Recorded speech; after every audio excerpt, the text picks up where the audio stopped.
ನಮ್ಮ ರಿಪೋರ್ಟರ್ ಜಗದೀಶ್ ನೇರ ಸಂಪರ್ಕದಲ್ಲಿದ್ದಾರೆ. ಜಗದೀಶ್, ಏನು ಚರ್ಚೆ ಆಗ್ತಾ ಇದೆ ಕ್ಷೇತ್ರದಲ್ಲಿ ಮತದಾನದ ನಂತರ?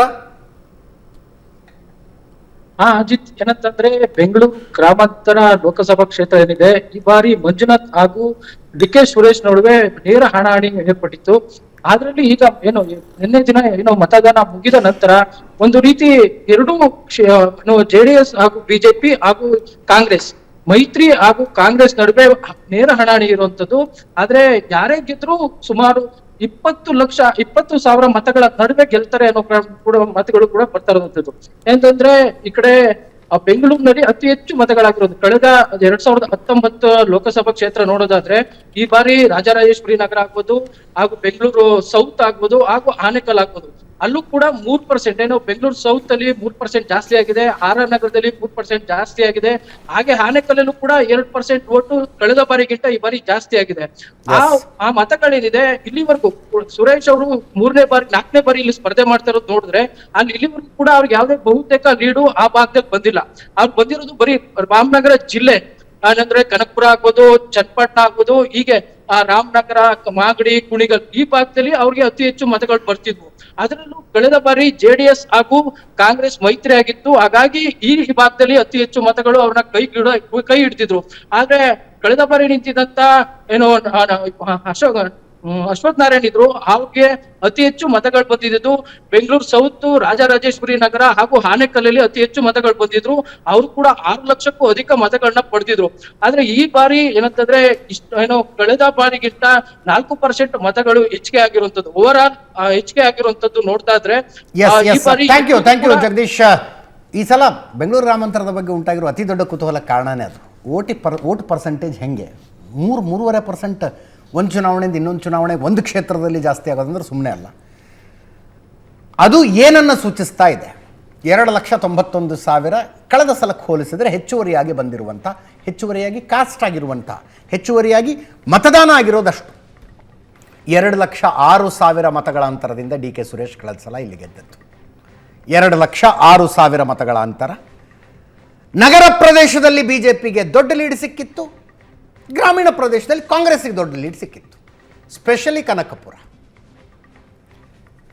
8,78,258 ಮತಗಳನ್ನು ಡಿ.ಕೆ. ಸುರೇಶ್ ತಗೊಂಡ್ರೆ 6,71,388 ಮತಗಳನ್ನು ಅಶ್ವಥ್ ನಾರಾಯಣ್ ತಗೊಂಡಿದ್ರು. ಅಶ್ವಥ್ ನಾರಾಯಣ್ ಅಂದರೆ DCM ಅಶ್ವಥ್ ನಾರಾಯಣ್, ಮಾಜಿ ಸಚಿವ ಅಶ್ವಥ್ ನಾರಾಯಣ್ ಅಲ್ಲ. ನಮ್ಮ ಸ್ಟುಡಿಯೋಗೆ ಡಿಸ್ಕಷನ್ಗೆ ಡಿಬೇಟಿಗೆ ಬರ್ತಾ ಇರ್ತಾರೆ, ಸ್ಕ್ರೀನ್ ಮೇಲೆ ನೋಡ್ತಾ ಇದ್ದೀರಿ. ಅಶ್ವಥ್ ನಾರಾಯಣ ಗೌಡರು ಅದು ಕೊನೆಯ ಕ್ಷಣಕ್ಕೆ ಹೋಗಿ 6,71,000 vote ತಗೊಂಡಿದ್ರು.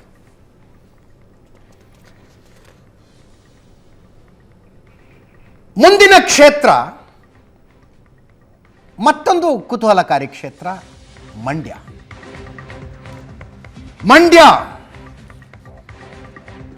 Kumaraswamy versus star Chandru ಹಣಾಹಣಿಯನ್ನು ನೋಡ್ತಾ ಇರುವ ಕ್ಷೇತ್ರ. ಸ್ಟಾರ್ ಚಂದ್ರು ಅವ್ರ ನಿಕ್ ನೇಮು ವೆಂಕಟರಮಣೇಗೌಡ, ಪೂರ್ತಿ ಹೆಸರು. ಕುಮಾರಸ್ವಾಮಿ ವರ್ಸಸ್ ವೆಂಕಟರಮಣೇಗೌಡ. ಕಳೆದ ಸಲಕ್ಕಿಂತ 1.1% ವೋಟಿಂಗ್ ಜಾಸ್ತಿ ಆಗಿದೆ.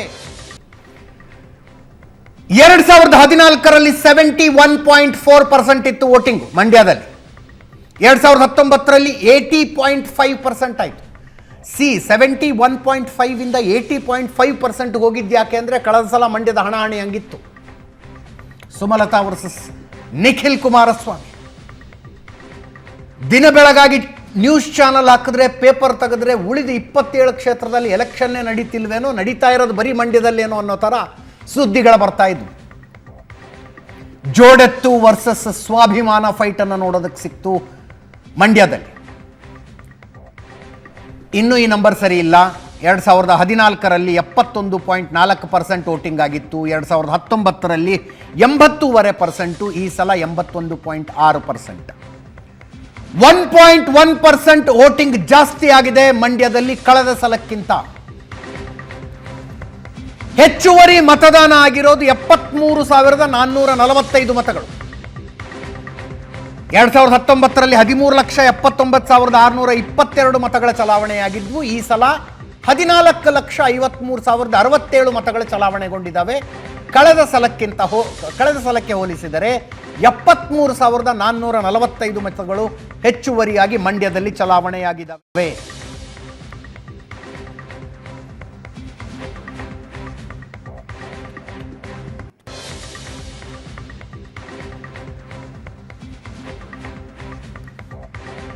ಮಂಡ್ಯ ಒಂದು ಲೆಕ್ಕಾಚಾರದಲ್ಲಿ ಅಂದರೆ ಸ್ಥಳೀಯರನ್ನ ಮಾತಾಡ್ಸಿದ್ರೆ ಇಬ್ಬರದು ಏನು ಅಂಥ ತುರುಸಿನ ಪ್ರಚಾರ ಇರಲಿಲ್ಲ ಅಂತಾರೆ. ಕುಮಾರಸ್ವಾಮಿ ಒಟ್ಟು 5 ದಿನಗಳನ್ನು ಇಲ್ಲಿ ಪ್ರಚಾರಕ್ಕಾಗಿ ಸ್ಪೆಂಡ್ ಮಾಡಿದ್ರು. ಅದೇ ನೋಡಿ, ಈಗ ಪರ್ಸೆಂಟೇಜ್ ಆಫ್ ವೋಟ್ಸ್ ಮತ್ತು ಹೆಚ್ಚುವರಿ ಮತಗಳನ್ನು ಲೆಕ್ಕಾಚಾರ ಹಾಕಿದರೆ 2 ಸೆಗ್ಮೆಂಟ್ಗಳು ಹೊರಗಡೆ ಜಾಸ್ತಿ ಬಂದಿರಬೇಕು ಅಂತ ಅನಿಸುತ್ತೆ. ಯಾಕಂದರೆ ಕಳೆದ ಬಾರಿಯ ಪ್ರಚಾರದ ಪೀಕ್ ಏನಿತ್ತು ಆಗಲೇ 80.5% ವೋಟ್ ಆಗಿತ್ತು. ಹೌದು. ಈ ಸಲ 81.6% ಬಂದಿದೆ. ನೀವು ಅಂದರೆ ಈಗ BJP ದೃಷ್ಟಿಯಿಂದ JDS ದೃಷ್ಟಿಯಿಂದ ಯೋಚನೆ ಮಾಡಿದರೆ ಫಸ್ಟ್ ಟೈಮ್ ವೋಟರ್ಸ್ ಹೊರಗಡೆ ಬಂದು ವೋಟ್ ಹಾಕಿರ್ಬೇಕು. ಓಕೆ ಹೆಚ್ಚುವರಿ ಮತಗಳು. ಕಾಂಗ್ರೆಸ್ ದೃಷ್ಟಿಯಿಂದ ನಾನು ಯಾಕೆ ಇದನ್ನು ಹೇಳ್ತಿದ್ದೀನಿ ಅಂದರೆ, ಕಾಂಗ್ರೆಸ್ ದೃಷ್ಟಿಯಿಂದ ಯೋಚನೆ ಮಾಡಿರ್ಬೇಕಾದ್ರೆ ಗ್ಯಾರಂಟಿ ಕಾರಣದಿಂದ ಮಹಿಳೆಯರು ಇನ್ನಷ್ಟು ಸಂಖ್ಯೆಯಲ್ಲಿ ಬಂದಿರಬೇಕು. ಓಕೆ ಆ 2 ಸಾಧ್ಯತೆಗಳು ಸ್ಪಷ್ಟವಾಗಿ ಕಾಣ್ತವೆ. ಯಾಕಂದರೆ ಕಳೆದ ಬಾರಿಯ ಪೀಕ್ ಪ್ರಚಾರದಲ್ಲೂ ಇರಲಿಲ್ಲ, ಜಿದ್ದಾಜಿದ್ದಿಯಲ್ಲೂ ಇರಲಿಲ್ಲ. ಕಳೆದ ಬಾರಿ ಒಂದು ಪೀಕಿಗೆ ಬಂದುಬಿಟ್ಟಿತ್ತು. ನನಗನ್ಸುತ್ತೆ ಅಜಿತ್, JDSನ ಮತಗಳು ನೋಡಿ, ಅಂಥ ಕೆಟ್ಟ ಪರಿಸ್ಥಿತಿಯಲ್ಲಿ 5,85,000 ಮತಗಳನ್ನು ಏನು JDS ಪಡೆದುಕೊಂಡಿತ್ತು, ಆ ಮತಗಳು ನಿಸ್ಸಂದೇಹವಾಗಿ JDS ಜೊತೆನೇ ಉಳ್ಕೊಳ್ತವೆ. ಸುಮಲತಾ ಏನು ಮತಗಳು 5,77,000 ತಗೊಂಡಿದ್ರು JDS. 5,77,000. ಹೌದು. ಸುಮಲತಾ ಏನು ಮತಗಳನ್ನು ತೆಗೆದುಕೊಂಡಿದ್ರು ಹೆಚ್ಚುವರಿಯಾಗಿ, ಅಥವಾ 2023ರಲ್ಲಿ ಏನು BJPಗೆ ಮತ ಬಂದಿದ್ವು ಸುಮಲತಾ ಕಾರಣದಿಂದ, ನಿಮಗೆ 70,000ದಿಂದ ಐ ಥಿಂಕ್ 1,80,85,000ವರೆಗೆ 1,00,000 ಮತ ಜಾಸ್ತಿ ಬಂದಿವೆ BJPಗೆ ಕಳೆದ ಬಾರಿಯ ವಿಧಾನಸಭೆಗೆ ಹೋಲಿಸಿದರೆ. ಲೋಕಸಭೆಯಲ್ಲಿ BJP ಕಂಟೆಸ್ಟೇ ಮಾಡಿರಲಿಲ್ಲ. ಹೀಗಾಗಿ ನಾವು ವಿಧಾನಸಭೆಯ ಡೇಟಾ ಅಂತ ತೆಗೆದುಕೊಳ್ಳಿ. ಕರೆಕ್ಟ್. ಆ ಮತಗಳು ಎಲ್ಲಿಗೆ ಹೋಗಿವೆ ಅನ್ನೋದು ರಿಸಲ್ಟನ್ನು ನಿರ್ಧರಿಸುತ್ತೆ. ಯಾಕಂದರೆ ಕಳೆದ ಸಲ ಸುಮಲತಾ ಅವರಿಗೆ ಕಾಂಗ್ರೆಸ್ಸಿನ ಮತಗಳು ಜಾಸ್ತಿ ಬಂದಿದ್ದು. ಮೈತ್ರಿಯ ಬಗ್ಗೆ ಅಸಮಾಧಾನ ಹೊಂದಿದ್ದ ಕಾಂಗ್ರೆಸ್ಸಿನ ಮತಗಳು, ಅದರಲ್ಲೂ ಸಿದ್ದರಾಮಯ್ಯನವರ ಬಣದವರು, ಚಲುವರಾಯಸ್ವಾಮಿ ಆ್ಯಂಡ್ ಅದರ್ಸ್ ಹೆಚ್ಚು ಕಡಿಮೆ ಓಪನ್ ಅನ್ನುವ ರೀತಿಯಲ್ಲಿ ಸುಮಲತಾ ಅವರ ಬೆಂಬಲಕ್ಕೆ ನಿಂತ್ಕೊಂಡಿದ್ರು. ಈಗ ನೀವು ಕಾಂಗ್ರೆಸ್ ಮತಗಳು ಇದ್ದೇ ಇವೆ. ಈಗ ಈ ಮಂಡ್ಯ ವಿಧಾನಸಭಾ ಚುನಾವಣೆಯಲ್ಲೇ ಸ್ಪಷ್ಟ ಆಯಿತು ಎಷ್ಟು ಕಾಂಗ್ರೆಸ್ ಮತಗಳಿವೆ ಅಂತ. ಎಸ್. ಆದರೆ ಆ ಹೆಚ್ಚುವರಿ ಸುಮಲತಾ ಮತಗಳು BJP ಮತಗಳು ಏನಿವೆ ಅವುಗಳು ಪೂರ್ತಿಯಾಗಿ ಕುಮಾರಸ್ವಾಮಿಯವರಿಗೆ ಶಿಫ್ಟ್ ಆಗಿವೆಯಾ, ಇದು ಪ್ರಾಯಶಃ ನಿರ್ಧಾರ ಮಾಡುತ್ತೆ ಅಂತ ನನಗನ್ಸುತ್ತೆ, ಏನು ರಿಸಲ್ಟ್ ಆಗಿದೆ ಅಂತಕ್ಕಂಥದ್ದು. ಆ ಮತಗಳು ತುಂಬ ಸಲೀಸಾಗಿ ಸುಲಭವಾಗಿ, ಯಾಕಂದರೆ ನೀವು ನೋಡಿ, ಮತದಾನ ಆದಮೇಲೆ ದೇವೇಗೌಡರು ಹೇಳಿದರು ಸುಮಲತಾ ಅವರಿಗೆ, ಏನು ಹೇಳಿದರು, ಬರಲಿಲ್ಲ, ಸಹಕಾರ ಕೊಡಲಿಲ್ಲ. ಅದಕ್ಕೆ ಸುಮಲತಾ ವೋಟಿಂಗ್ ಬಂದಾಗ ಉತ್ತರ ಕೊಟ್ಟರು, ನೀವು ಕರಲಿಲ್ಲ, ನಾನು ಬರಲಿಲ್ಲ ಅಂತ. ಸುಮಲತಾ ವರ್ಸಸ್ ದೇವೇಗೌಡರಿಗೆ ಅಥವಾ ದೇವೇಗೌಡರ ಕುಟುಂಬದಲ್ಲಿ ಆ ರೀತಿಯಾಗಿರ್ತಕ್ಕಂಥ ಅಭಿಪ್ರಾಯಗಳು ಇರೋದಾದರೆ BJPಯ ಮತಗಳಿಗೆ ಏನು ಅಭಿಪ್ರಾಯ ಇದೆ ಅಂತಕ್ಕಂಥದ್ದು ಮುಖ್ಯ ಆಗುತ್ತೆ. ಅವರು ಮೋದಿ ಕಾರಣದಿಂದ ಕುಮಾರಸ್ವಾಮಿಯತ್ತ ಶಿಫ್ಟ್ ಆಗ್ತಾರೋ, ಅಥವಾ ಇಲ್ಲ ನಾವು ಆ್ಯಂಟಿ JDS ಮಾಡ್ಕೊಂಡು ಬಂದವರು, ನೀವು ಮೈತ್ರಿ ಮಾಡ್ಕೊಂಡ್ರಿ, ನೀವು ನೋಡ್ಕೊಳ್ಳಿ, ನಾವು ಕಾಂಗ್ರೆಸ್ ಕಡೆ ಹೋಗ್ತೀವಿ ಅಂತಕ್ಕಂಥದ್ದನ್ನು ಹೇಳ್ತಾರೋ ಅನ್ನೋದು ನನಗನ್ಸುತ್ತೆ ಅಲ್ಲಿನ ರಿಸಲ್ಟ್ಸನ್ನು ಡಿಸೈಡ್ ಮಾಡುತ್ತೆ. ಫಸ್ಟಿಗೆ ಸ್ವಲ್ಪ ಒನ್ ಸೈಡೆಡ್ ಅನ್ನಿಸ್ತು. ಹೌದು, ನಾಮಪತ್ರ ಕುಮಾರಸ್ವಾಮಿ ಅವರ ಪರವಾಗಿ ಒಂದು ಸೈಡ್ ಅನಿಸ್ತು. ಬಟ್ ಆ ನಂತರ ಫೈಟ್ ಟಫ್ ಆಗ್ತಾ ಹೋಯ್ತು. ಬಿಕಾಸ್ ನೋಡಿ, ಸರ್ಕಾರ ಇದೆ, DK ಶಿವಕುಮಾರ್ ಪ್ರತಿಷ್ಠೆ, ಚಲುವರಾಯಸ್ವಾಮಿ ಪ್ರತಿಷ್ಠೆ, ಉಳಿದ ಶಾಸಕರು ಮಂತ್ರಿ ಆಗಬೇಕು ಅನ್ನೋರ ಪ್ರತಿಷ್ಠೆ. ಇಲ್ಲಿ ಏನಾಗ್ಬಿಟ್ಟಿದೆ ಅಂದರೆ, ಕಾಂಗ್ರೆಸ್ ಸುರ್ಜೇವಾಲಾ ಭಾಳ ಸ್ಪಷ್ಟವಾಗಿ ಹೇಳಿದ್ದಾರೆ, ಯಾರು ನಿಮ್ಮ ಕಾನ್ಸ್ಟಿಟ್ಯೂನ್ಸಿಯಲ್ಲಿ ಲೀಡ್ ಕೊಡಿಸ್ತೀರಿ ಮುಂದಿನ ಬಾರಿ ಮಂತ್ರಿಮಂಡಲಕ್ಕೆ ನಾವು ಕನ್ಸಿಡರ್ ಮಾಡ್ತೀವಿ ಅಂತ. ಆ ಕಾರಣದಿಂದ ಎಲ್ಲ ಶಾಸಕರು ಜಿದ್ದಾಜಿದ್ದಿಯಲ್ಲಿ ಕೆಳಗಡೆ ಬಂದಿದ್ದಾರೆ ಅಂತ ಅನ್ಸುತ್ತೆ.